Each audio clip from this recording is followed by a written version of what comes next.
Hello, welcome everyone. This is the Book Talk Nation chat with Ilona Andrews. If you haven't joined a Book Talk Nation chat before, let you know a little bit about how this works. It'll be a little bit like an author event in a bookstore. So Ilona and Gordon will talk about their latest book, Magic Breaks. If you don't have a copy of that, if you haven't ordered it yet, you can do so right here on this video page next to the video window, or at booktalknation.com. And Ilona and Gordon will be signing and personalizing all of those copies that are purchased here through Book Talk Nation. And then local indie bookstore, Murder by the Book, will ship those orders right to your door. Now, those sales will close tomorrow night at midnight. So if you want the signed and personalized copy, you want to make sure that you get it in by then.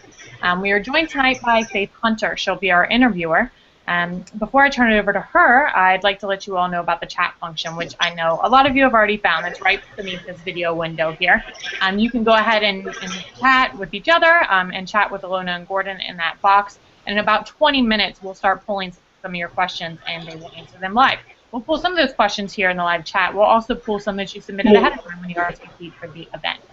So I will go ahead and turn it over to Faith for now. She's our interviewer. She's a New York Times bestselling author. She's written the Jane Yellow Rock series and the Rogue Mage series, I think I said that right, as well as the RPG Rogue Mage. She has a new series still under wraps and 5 new books under contract. Under the pen name Gwen Hunter, she's written action, adventure, mysteries, and thrillers. Under all her pen names, she has 30 books in print and 29 contracts. So a big welcome to Faith and a very big welcome to Ilona and Gordon. I will turn it over to you guys. Thank you very much. Privileged to introduce Ilona and Gordon. Ilona is the pseudonym for the husband and wife writing team. Ilona is a native-born Russian, and Gordon is a former communications sergeant with the U.S. Army. Now, contrary to popular belief, Gordon was never an intelligence officer with a license to kill, and Ilona was never the mysterious Russian spy who seduced him. Instead, college. I know, it's sad to hear that, isn't it? They met in college in English Comp 101, where Ilona got the better grade, and Gordon is still jealous about that grade. Ilona and Gordon currently live in Texas with their 2 children and many dogs and cats. They have co-authored 3 series, the best-selling urban fantasy series of Kate Daniels' The World of the Edge, and the paranormal Hidden Legacy series, the first book of which, Burn for Me, is scheduled for publication in October 2014. Welcome, y'all. Howdy. Howdy's from my part of the world. I got you on that one. I want to start off with a little bit of an unusual question. I have a beast in my series, but I understand you have a beast in your real life. Tell me about your pets and how they have ended up in your books. Well, obviously, Beast is based on Bebe, who is an incredibly fierce 5-pound Shih Tzu. I think she can actually fetch her. Bear in mind, she badly needs to be groomed, but this is our Beast. Oh, Beast is beautiful. She's very fierce. Like, of all the 3 dogs we have, she's clearly the most dangerous. More so than the Doberman or the Bulldog. Yep. She's quite ferocious. How many do you have altogether? We have 3 dogs. We have Ilona has a Doberman, our youngest daughter has a Bulldog, and Kat has a baby. Nice. Okay, let's talk about writing. Let's get right into that. I've taken a lot of questions from your fans, and Amanda Gray and Kim Power want to know, Ilona, how did you convince your husband that writing together was a good idea? And second, how do you handle it when you have writing conflicts? Well, I mean, we started writing together in college, so that was easy, I think. Yeah, it was easy. We don't really have, people always expect us to have this giant fights and battles over, like, fictional plot points or characters, or we're relatively low-key. We don't generally fight about work. We mostly fight about other silly stuff, like who said what to the children, and, you know, mostly we fight about children, I suppose. Or taxes. We fight about taxes sometimes. Taxes are not fun. Like if you don't, we don't really have that much conflict. yeah, we don't really have conflicts as far as writing. We don't, you know, our fights are kind of relatively boring. Police are seldom called to the house. Yeah, police are seldom called. Dishes almost never get broken. Good. Nothing is set on fire, so. That's We call bet sometimes. Like, we'll bet each other $1. Yeah, we'll bet each other $1 or something. That, you know. Well, so I'm taking that you both work in the same room together at the same time, or do you work in separate places and come in together? How does that work with you guys? No, we work in this room right here. We work right here, yeah. This is actually my work computer. That behind me is, that behind me is my play computer. I know this sounds big.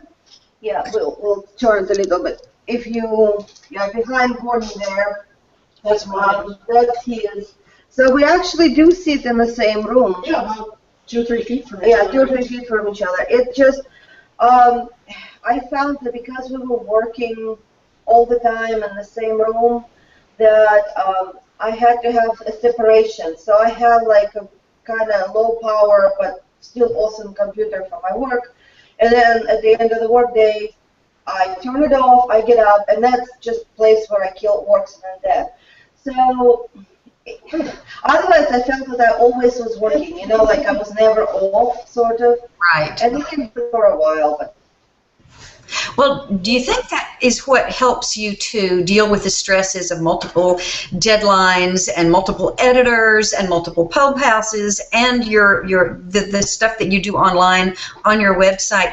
Do you think that separation of computers and positions, do you think that helps you deal with those stresses? To some extent, yes. He deals with stress much better than I do. I don't deal well with stress anymore. I found the pressure to be a little bit more than I can handle lately. So I've been trying to set boundaries on on what I do and what I don't do. You know, I found that in the end of the things, there's a real danger to, instead of working to live, living to work, especially with writing, because if you're not writing, you're thinking about writing. So I think it's really important to just take a few minutes for yourself and not think about writing or characters or hard To do other stuff. I mean, to talk about other stuff, to go to watch movies. Go to the gym, go to the do gym. something.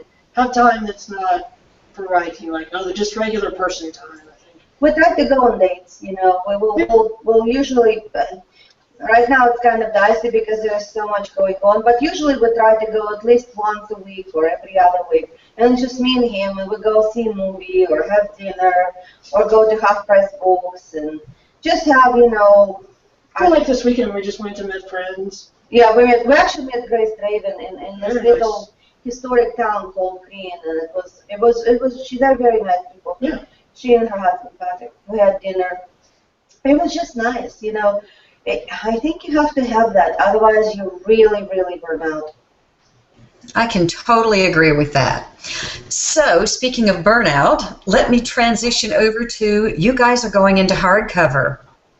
And I know how stressful that can be. Talk to me a little bit about how you are dealing with that change, how your fans feel about it, all that. Just dish for me. Hardcover. Not our choice. No. 3 words. When Magic Rises was coming out, which was the previous one, they wanted to release it on hardcover. We actually leveraged our contract against keeping it on paperback because we felt that because there was a break between the books, that it would be unfair to ask the fans to basically, who have waited for so long, to pay hardcover prices. So they said, okay, we'll keep Magic Rises in mass market, but you have to understand, you will go to hardcover, that's it. We don't really have a choice about it. It's basically completely up to them. If they want to put us in hardcover, there's nothing we can do to kind of block it, you know. As far as is it the wise choice, we talked about it with our editor, And she generally said, look, we've been doing this a long time. We found that, there's a certain point where some people will go to hardcover. You've reached that point, and we have confidence in hardcover doing well for you. Personally, I think it's nerve-wracking because on one hand you have people who are standing there and yelling about, oh my goodness, they're going to hardcover and what makes them think that it will sell? I will never buy you books again. We get that. I would have that email because we apparently chose to do this. Because we control all aspects of our career, from the covers to the release dates. Yeah. But, there's some people who have been very, very supportive, and they said, hey, in particular, librarians. I was really surprised at the reaction from librarians. They were like, thank you for going to hardcover. Right. Well, our house has been supportive. Random Penguin has been really good about it. I think Random Penguin, Random House. I like Random Penguin House. But, in a way, it is flattering that they think we're ready for that. That they have that much confidence in us. So, I mean, it's in a way. We're still apprehensive about it. Yeah, we're very apprehensive. I think for me personally, as a person that owns a Kindle and is a big fan of Kindles, I just hate the fact that the Kindle price increases because it's a hardcover. That people have to pay more for the Kindle version. Yes, because it's obviously price. An ebook is an ebook is an ebook, but when people write and say that, I totally sympathize with them. I'm like, absolutely, and we almost never buy hardcover books ourselves because we're kind of cheap. Yeah. Well, it's not. I have to say. No, I mean we just don't. The shelf space just becomes prohibitive. Yeah. We have X amount of shelves. We have agreed. There's a mutual agreement to not buy any more shelves because we don't have them.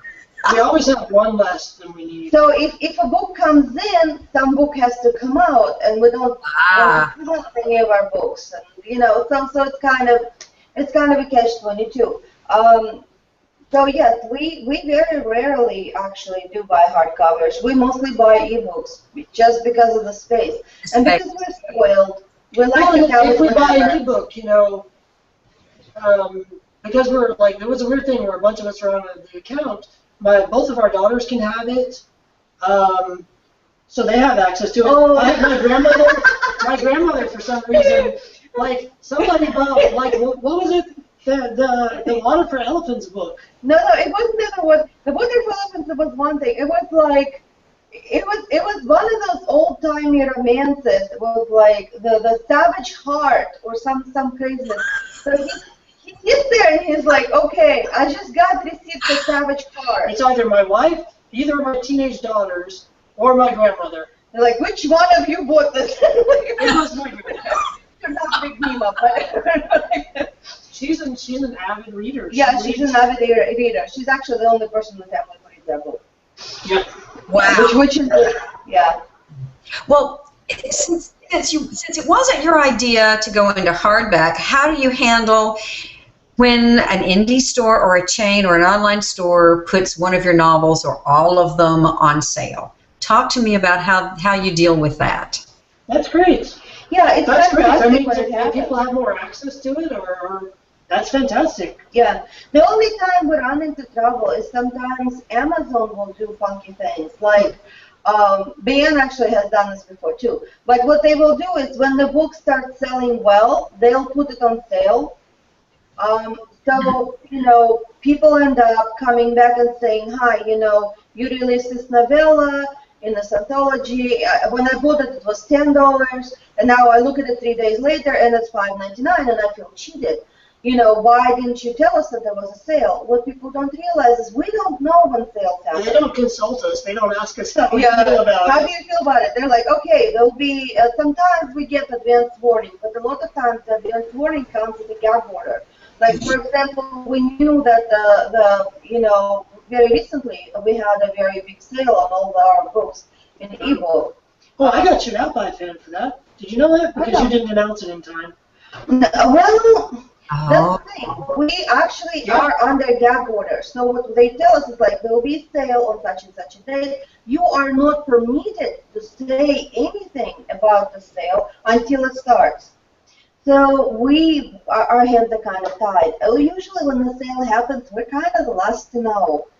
Somebody on Facebook will say, hey, did you know your books are discounted? We're like, oh, great, retweet. Yeah, but in general, I love it because if it makes the book more widely available, great. Right.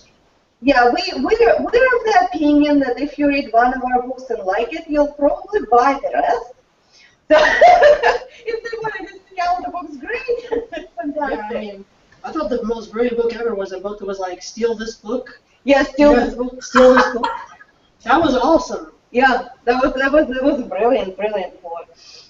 Well, we have only a few more minutes before we go to audience participation, so let's jump right in with the next book. First off, I've read the next Kate and Curran book, and it was fabulous. It's worth truly, it's worth it. Everybody should go out and just start with #1 in the series and just read straight through so you're ready for the next book because it is absolutely spine-tingling fantastic. So tell me, how are you feeling about this next book? The one that's about to come out? Yes. We hope people don't hate it, I think. Are you hiding? We hope that it's well received. Honestly, we felt like it was the book that we needed to write.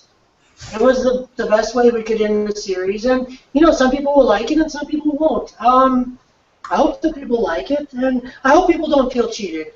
I mean, you read it, you know what I'm talking about. Not everyone will agree with the way we ended the book.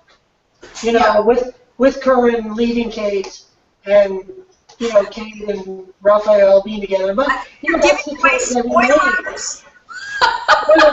But then that's the choice we made. And we asked Charlene, and Charlene said it was fine. Oh no! Ignore the last 3 things that he said. He's doing that thing. Remember when he told you that Anvi was a man? Yeah, he's doing that. No, okay, Curran does not leave Kate, and nobody runs off with Raphael. Yes. Oh, yes. No, maintaining the party line. No, I am serious. Don't make your fans mad before they read the book. Be impressed. Fabulous. Impressed. You are not being Do you see her personally? Okay. What is this? Is this alcohol? No, it's cream. It's vanilla cream Coke. No fighting, or you'll be getting each other $1. I know. No. Here's the thing. We kind of, when we planned the end to the series being 7 books. At first it was kind of a trilogy. And then we realized that we could go past that. So we kind of planned sort of the 4th book in advance. We had some big ideas about what's going to be. But we pretty much knew how this book was going to go for a really long time. Yeah. And we dropped hints, and we foreshadowed it the best we could. But whenever something happened like this, fans always have ideas about where books should go because they become personally invested in the series. They like the characters. And they've supported us. They've supported us, yes. So inevitably there will be people who will be really, really happy with the way the book turned out, and there will be people who will be disappointed. We cannot write to order. We cannot write the same book over and over and over and say, okay, there's no surprises. It's just going to be the steady experience. Follow the formula. Unless they paid us a lot of money to do that. No, I can't do that with Sage. I couldn't do. But here's the thing. Now who's talking out of school? Well, you did not hear that. Okay, then before you go any further, tell us about your new project. You have something brand new coming out, a brand new book, brand new. Oh, yes. Burn for me. Burn for me. Can I show them the cover? Yes, you can. Do you have one? I have one. It's really interesting. We didn't realize that when we were making a contract with Avon, we were more making the contract with an enormous marketing machine of romance. They made pins. Yes. They printed us full cover ARCs. Yes, full cover ARCs. We got they printed 500 ARCs. When they told me, I did the thing like, So yes, it's kind of crazy. And the book itself, I have to tell you, it's like a chocolate eclair. We basically were writing to just have fun. There's no expectations. There was no, like, characters or world building that we had to follow. So we're like, hey, let's write this. Yeah, I think it was it's almost like a second chance to start over and kind of write what we wanted. Yeah, kind of write what we wanted. And we wrote, it's kind of a crazy book. It's got wizard billionaires. It's got, ex-veterans. It has this... How are you an ex-veteran? Well... Ex-military or veteran? Okay, I'm sorry. Ex-military, sir. Okay. Would that work? Yeah, I was an ex-veteran because I went back in and then I wasn't a veteran I am anymore. doing things off the top Okay. here. Please, feel free to promo. Biker gangs. There's no biker gangs in here. It's got everything. It's really got something for everyone. Clowns. Who doesn't like clowns? Fired. It's got everything. Right? No, it does not have clowns. But, Cowboys. it was just fun. It was fun. There's a little tiny bit of social commentary thrown in. There's really funny part. Mostly we try to write each scene and have something in each scene to crack us up. So there's really funny moments in there. Well, I also think, and if I can say, that we were allowed to have a much stronger romance element. Yes, in this book, which is something we wanted. We've been wanting to do for a while, and we kind of got to do with this one. Yeah, we were not constrained to some extent in the level of heat that we were able to go into the book. It's Janine Frost approved. Ah, well, that's important. You realize this, right? I can take her. I'm not afraid of her. Okay, before we turn everything back over to the fans, I have two quick questions. Do we get another Edge book anytime soon? No. Oh, Unless okay. it's published. Wonderful. I loved them. How about Jack and George? Do we see anything from them? You cut out a bit. You're breaking up just a tiny bit. We Sorry. didn't hear the last part. Okay. Let me switch questions then. One last question about Kate. She fought so hard, has fought all through this series so hard to remain this solitary warrior who relies only on herself. And Terry Hammond wants to know, how does she reconcile those ever-expanding family ties and the relationship with Curran with her life's mission, the solo mission, to kill her father? Since she expects to die doing that, how do you, as the writers of Kate, put all of that together? It's I don't know how to answer that. Breaks. I don't know how to answer that without. Just magic breaks. That's it. I don't know how to answer that without spoiling. We cannot spoil you anymore. read the next book then, right? Read the book in 2 weeks? Yes, I will say Read the books and she is her father's daughter. Yeah, she is her father's daughter. She can't remain by herself. It's impossible for her to be that lone warrior. The thing to remember about Kate, and actually Hugh says it in the book, and this is not a spoiler anyway. He tells her, he's like, you are a survivor. You will do whatever you can, whatever it takes to survive. And that is true. The real question is that we pretty much established in the series that if there is a direct confrontation between Roland and Kate will die. So the real Which she does at the end of the book, obviously, because you read it. You must be fired. But basically, the question becomes, what is really important to Kate in life? And how far will she go to protect that? And Magic Brace is kind of an exploration of that. What happens when you take Kate and you bring her to the end of everything that she basically thought she wanted? What happens? Each book is kind of a little test of the character. If they pass the test, they get, the cookie in the end, whatever reward that they were hoping for. This is like the ultimate test. She goes through it and she's like, taken to the brink. Well, you make it sound so dramatic. Yeah, I know, it's dramatic and ooh. But anyway. That's awesome. Well, let me say, having read the last book, you were successful. Well, there we go.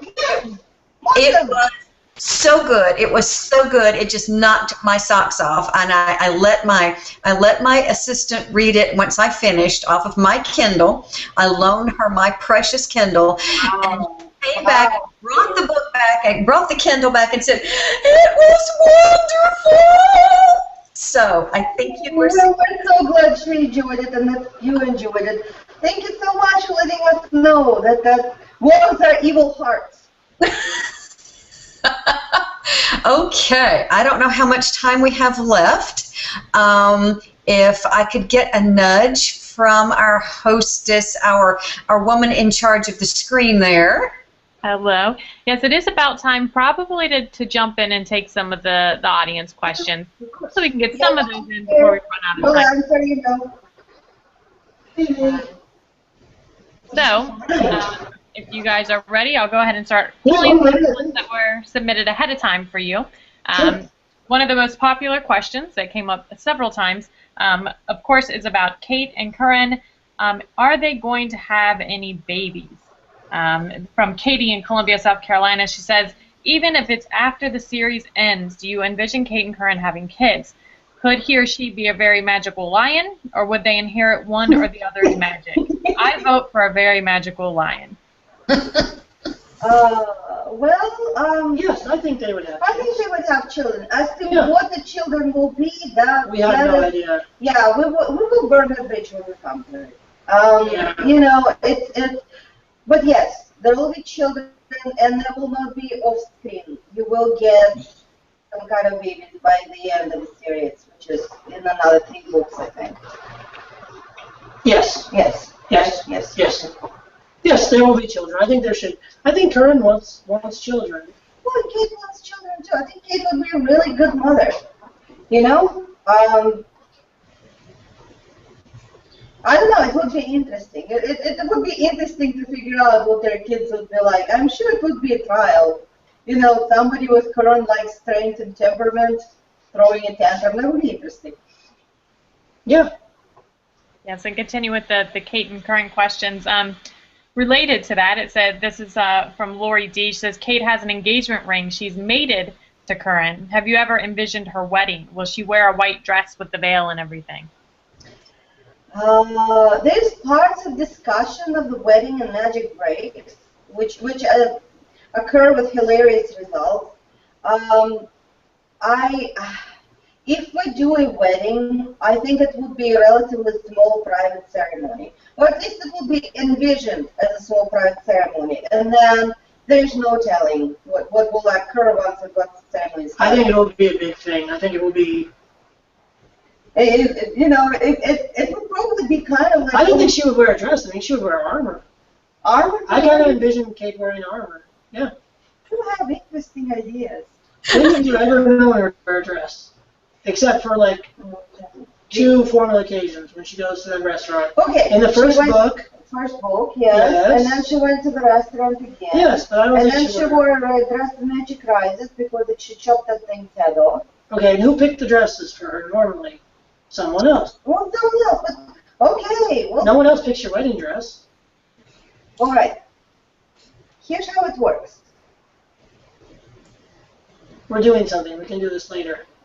All right. We will do this later. We'll sort this out. We'll go to the next one. Another very popular question is about how many books will be in this series. Will you continue to write about Kate and Curran? Everyone is hoping, I know you touched on this a little bit, but hoping that you won't end the series.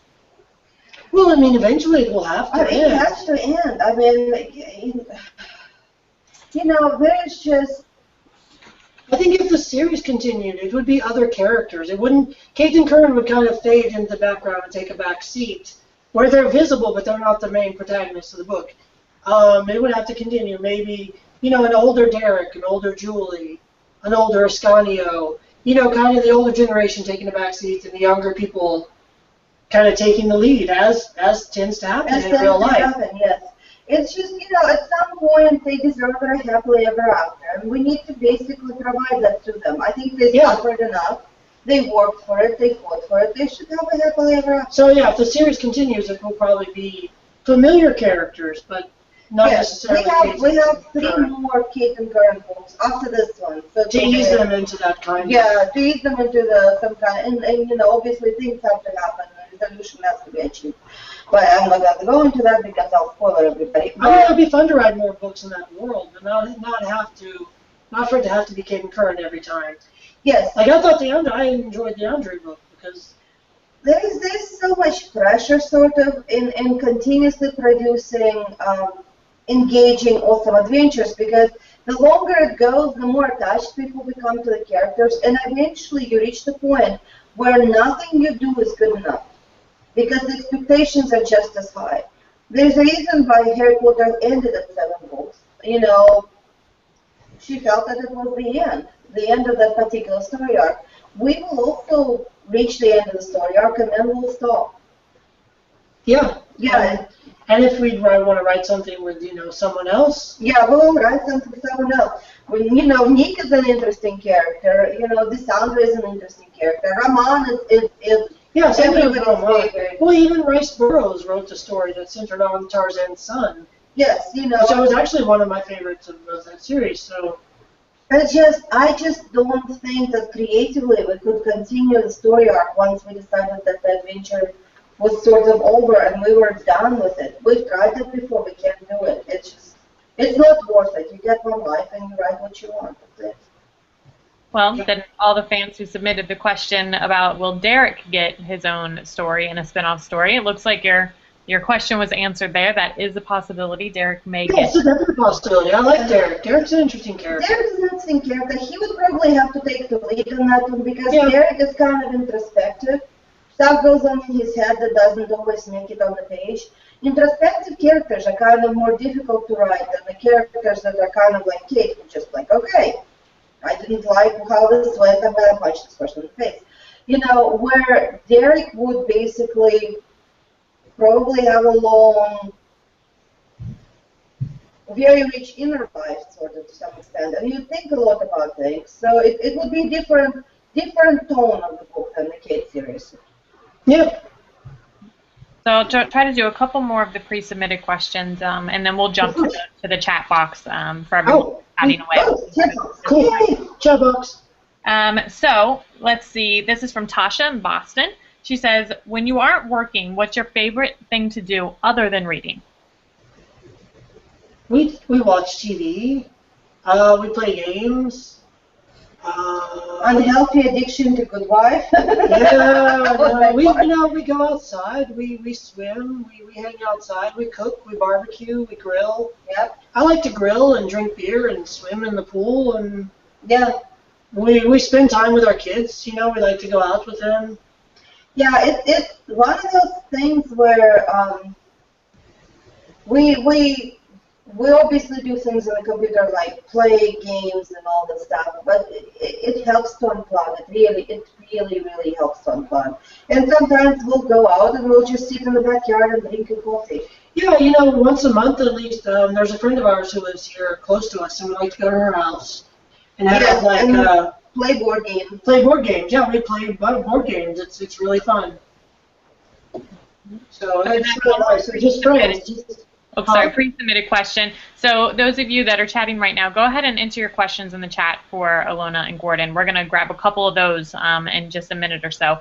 So I'll go ahead and continue with one or two more of these pre-submitted ones. This is from, let's see, I just had it up here.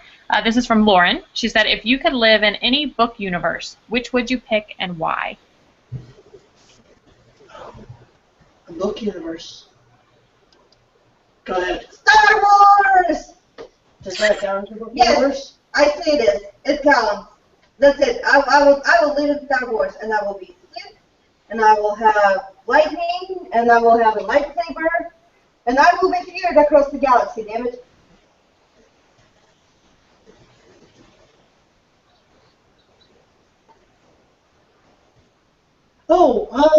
Probably Gimmel's Journey series for me. David Gimmel's Journey series. I would live in there. Why am I not surprised?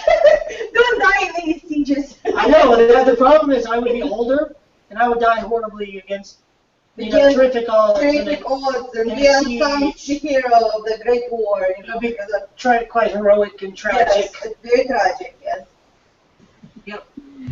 Okay, so I'm going to jump to some of these chat questions before we run out of time. This is from Andrew Dahl. Who wins, Kate versus Dinah? Or Dina, I'm sorry, maybe you're pronouncing that wrong. Are we talking on the innkeeper grounds or off? Because if it's on the innkeeper grounds, it's Dina, no contest. Yeah. Yes, Dina wins. Dina rules supreme. Yep. So, but off the innkeeper grounds, obviously Kate will win. A better match would be Sean and Curran. That would be awesome. Sean and Curran. That would be Sean and Curran. That would be very close. Yeah, because Curran is very powerful, and he's a wrestler sort of to some extent. He's a grappler. He's like a lion. He relies on overpowering strength and crushing his opponent. And Sean is really, really fast, and he relies basically on slicing things. Precision. Yeah, Sean is better with the blade. Yeah, Sean is better with the blade than Curran. That's why Curran almost never fights with like a sword or anything. It's just not his thing. Yeah. So it would be an interesting fight. I think they'd be friends. I'd like to see a crossover thing. No. Are we allowed to do that? No, we're not. We're not allowed. Can we just very thinly veiled? No. Like Nate and. We'll get fired. Okay.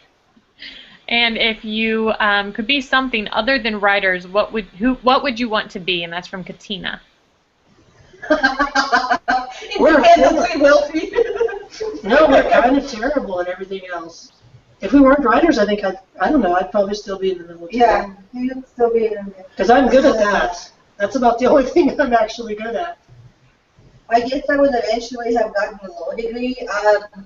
Yeah. Yeah, and you'd a be popular question popping up is, will there be more current POVs? Yes. That's his question. Yes, there will. I need to do one. Sonic, come say hi. Kid 2 just ran down the stairs. Something important's going on.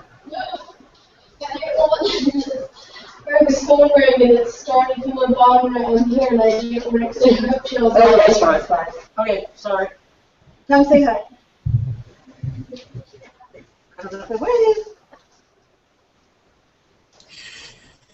Okay. So if we have our own, like, if there's any noise, go and fix it so we can do the chat, right? So somebody's phone rang and she ran downstairs to grab it, so. Okay, let's see. Let's see if we can fit a few more in here. This is from Nina B. How does Kate feel about having a piece of the wolf diamond as her engagement ring, given that the rock almost killed Derek? Why? Because the wolf diamond is something that can be used against Curran. So when he gives Kate that ring with the wolf diamond in it, it's in essence like Superman giving Lois Lane a ring with kryptonite in it. He trusts her so completely that he would give her something that could potentially kill him. There you go. Yeah. There we go. Let's grab a couple more of these questions for you. Let's see. Kristen Harris. More pie in Andrew's future? What? Pie? Is this a reference to the apple? I wasn't sure if there was an inside joke there or something. Is there, I know this is one of the books, I think Magic Strikes, there is a pie in the, somehow Thimble Pie gotten into the books without a lot of emails about Oh, that. yeah, and something about, because I think I had to badger you to make me an apple pie one time, because you wouldn't do it. You promised for like a month and you would never make me an apple pie. I'm sorry, is it nice in the planet where you're from? It's lovely. I make you apple pie all the time. When's the last time you made me an apple pie? When was the last time you asked for one? I don't know. I'm trying to eat less apple pie, that's the thing. Yes, also we've got an interesting recipe for like, it's cream cheese, basically equal parts of cream cheese and brown sugar mixed together with a beater. And it makes like kind of almost a dip-like thing. And you slice up fresh apples and you dip them into it. You dip them into it. It's amazing. delicious. That actually sounds pretty good. It is. Our friend Jessie came up with it. She's the person we go to play games with. And she always makes him the apple dip because that's all he'll eat. You can give him like a giant thing of it and he'll eat it all. Yep. This is from Grace. Do your kids ever give you feedback on your work? No, not really. We got the cover quote one time. One of them blurbed that. I believe the blurb said, I've read this book, it was okay. I was in the bathroom and there was nothing else left to read. Yeah. That's So, it. but you know, the kids don't really read our stuff that much, actually. No, they're not big fans. They're very supportive. Yeah. And, you know, they're very happy for us when we make, like, a list or anything like that. But, hold on, there's something popped up on my computer here. But they don't generally read our work or comment on it. Or we occasionally get, okay, that was okay. That's Yeah. pretty much it. Yeah. They don't really need to be our readers. They just need to be our children. Hopefully grow up to be okay, and hopefully we can send them to college. And they're nearing the college age, so I know that every conversation is college, but it's amazing how much pressure the school puts on them to actually go to college. So we've been kind of college obsessed over here. And I see a popular question popping up for you guys about Anna, Greg's ex. They want to know, where did she go after the first book? Will there be any more about Anna? She kind of just disappeared, you know. Honestly, we just really didn't do that much with her. We meant to, but it just never panned out. There is a little bit of a backstory that actually curiously comes into Magic Breaks, and you can kind of get an inkling why Anna is not in the picture. Without any spoilers, Anna never really liked Kate. She kind of, you know, she dealt with Kate out of a sense of obligation. It was basically this child that her ex-husband had adopted. More, but it was the child, the woman, her ex-husband had kind of had a thing for. Yeah, fancied. So That's tough. It was very tough for Anna. So there was no grateful way to drag her back into the series.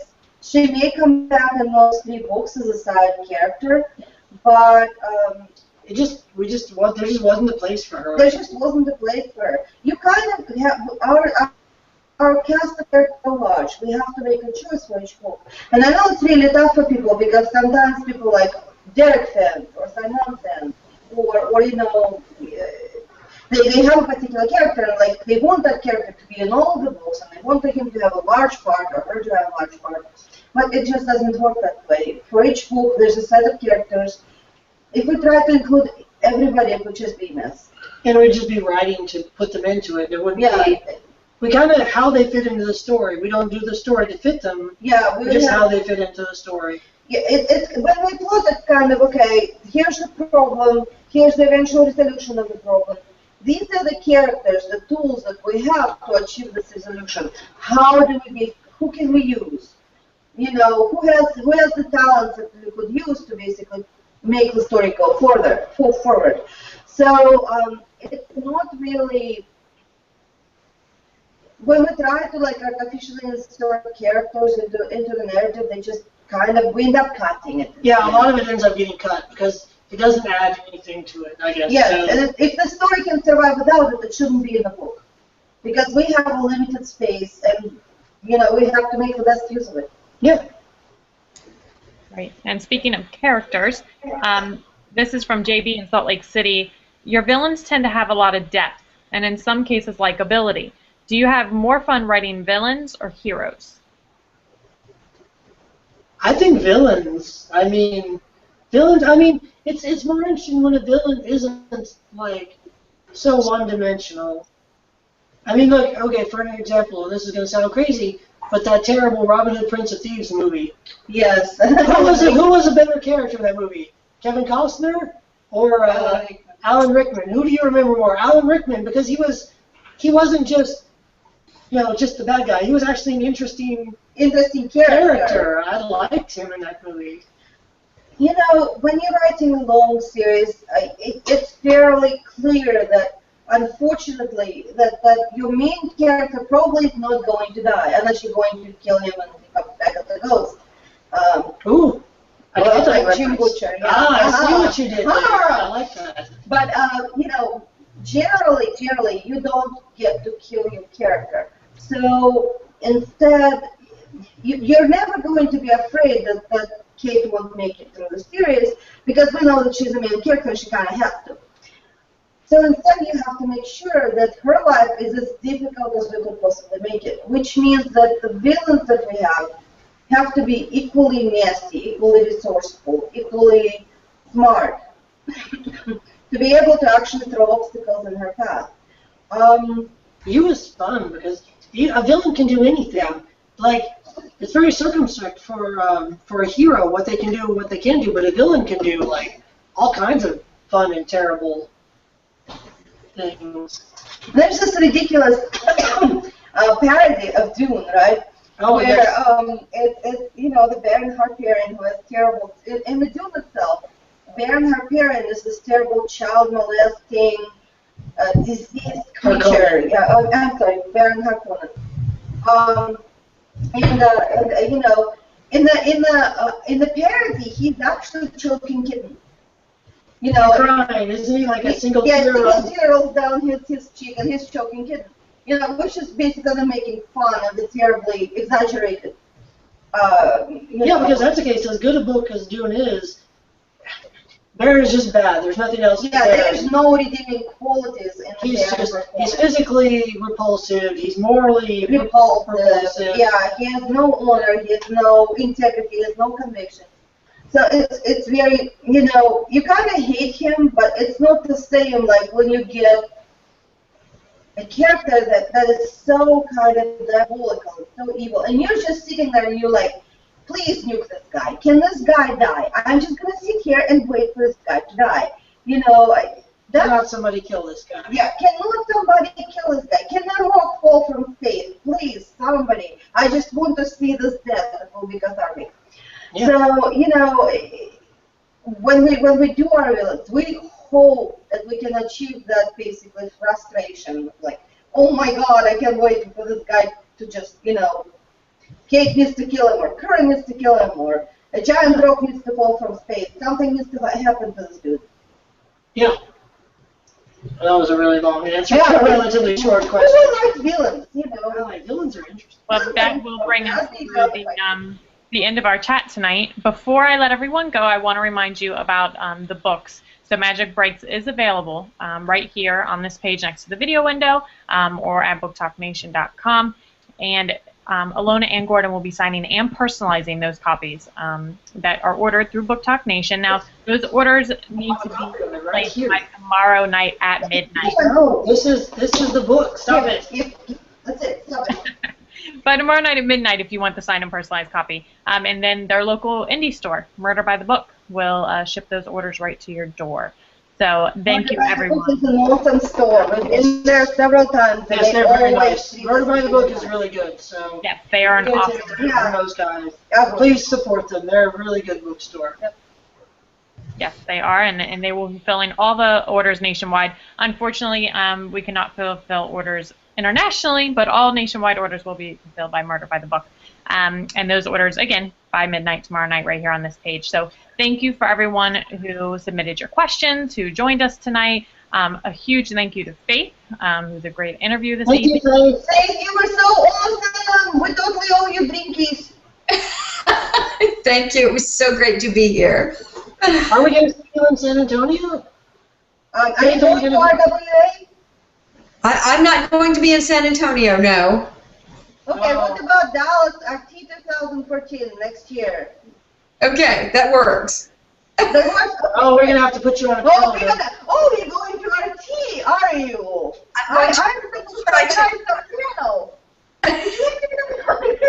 I'll email you. We might, not recruit, what's that word? Shanghai, draft you. Yeah, draft you to our panel. Draft you in the love it. I would love it. That's awesome. That is awesome. Thank you, Ilona and Gordon. It was great to have you join us again for this chat. Thank you so much for joining us tonight. Thank you so much for writing everything. We really appreciate it. Yeah, we really appreciate it. Thank you to everyone attending. Thank you. Everyone have a great night. Yeah, if we missed your question, please post it on the website, on one of the posts, and we'll Yeah, do we'll our answer best it. to answer it. Yep. Excellent. Good night, everyone.